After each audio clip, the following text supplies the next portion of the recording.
Joining us now to share her tips about kids and parents who have little in common is Suzanne Riss. She's editor-in-chief of Working Mother magazine. Good to have you with us this morning. Thanks. Good morning. Peter just seems like such a fantastic father because he has a great attitude about his son and supporting his son. And really, it's not such a bad thing if you and your child are opposite.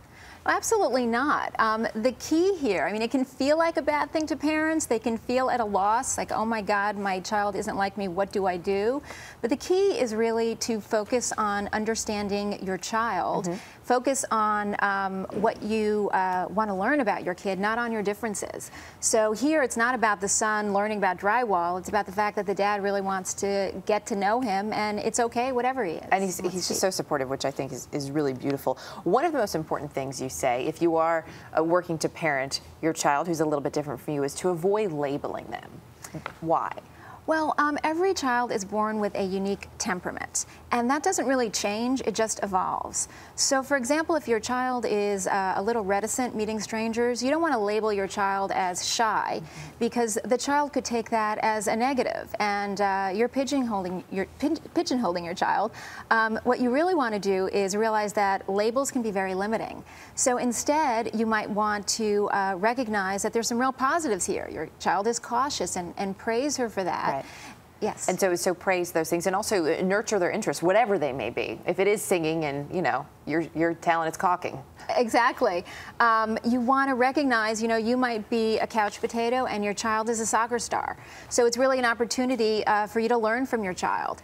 And you can say, okay, you love soccer, tell me what the goalie does, tell me about penalty kicks, and your kid can get a real sense of confidence. And this is, for a lot of people watching right now, this really draws a parallel to the TV show Glee, if you've seen it. Kurt Hummel, who's one of the characters, is a very flamboyant teenager. His dad is really a working man, and they seem to really support each other and work it out well. You say it's important to compromise too, but how much do you want to compromise as a parent so that you can still keep that parenting role and that authority? Well, absolutely. You don't want to compromise so that your child is staying out till midnight and there are no limits. But what you really want to do is, rather than be critical, get curious. So if you're very neat and orderly and your child's room is a mess and you can't even see the floor, rather than start an argument about the fact that you're so messy and what's going on here, what you want to do is say, hey, do you need some more storage space? And you start talking, and you might find out that your child is keeping their room such a mess because he wants privacy and wants to keep you out.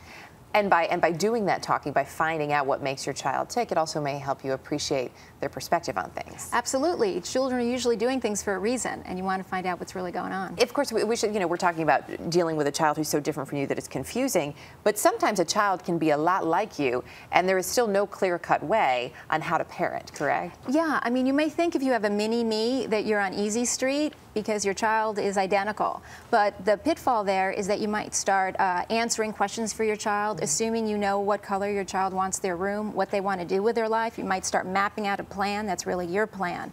So you want to make sure that even if your child is very much like you, there might not be a carbon copy. Make sure they can express themselves and let you know what it is that they want. It might be a little different from what you think they want. Some great advice, Suzanne Riss. Good to have you with us this morning. Thanks so much. A lot happens early on The Early Show, weekday mornings on CBS.